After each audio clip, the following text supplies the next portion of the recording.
Guys, ఈ సంవత్సరం మా ఇంటి వినాయక చవితిని చూసేద్దామా? మార్నింగే లేసి తలస్నానం చేసేసి గుమ్మానికి తోరణాలు పూలమాలలు కట్టేశాను. 2 days ముందే మేము మా బుజ్జి బొజ్జ బాల గణేష్ ని తీసుకొచ్చుకున్నాం. పొద్దున్నే శ్రీకు వెళ్లి పత్రి పళ్ళు ఇంకా పూజకు కావాల్సిన ఐటమ్స్ అన్ని తీసుకొచ్చేసాడు. దాని తర్వాత ఇంకా వంటలోకి దిగిపోయాను. ఫస్ట్ టైం మేము పెళ్లి తర్వాత వినాయక చవితి జరుపుకోవడం. ఎప్పుడు మమ్మీ ఇంటికి కానీ అత్తమ్మ వాళ్ళ ఇంటికి కానీ వెళ్ళి జరుపుకునే వాళ్ళం. నేనైతే 9 రకాల ప్రసాదాలు చేశాను. నా లైఫ్ లోనే ఫస్ట్ టైం నేను కుడుములు ఇంకా పప్పు సుకీలు చేశాను. పెద్ద టేస్టీగా అయితే రాలేదు కానీ బాగానే వచ్చాయి. ఇంకా నేను గణపతికి కుడుముల మాల వేశాను.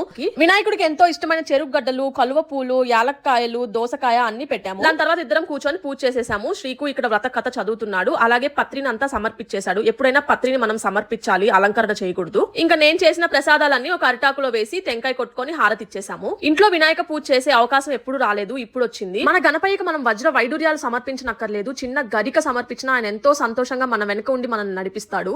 అలాగే నాతో పాటు మీరందరూ చేసే పనుల్లో కూడా ఎట్లాంటి విఘ్నాలు రాకుండా మీరు అనుకున్నది అనుకున్నట్టు జరిగిపోవాలి అని నేను మనస్ఫూర్తిగా కోరుకుంటున్నాను.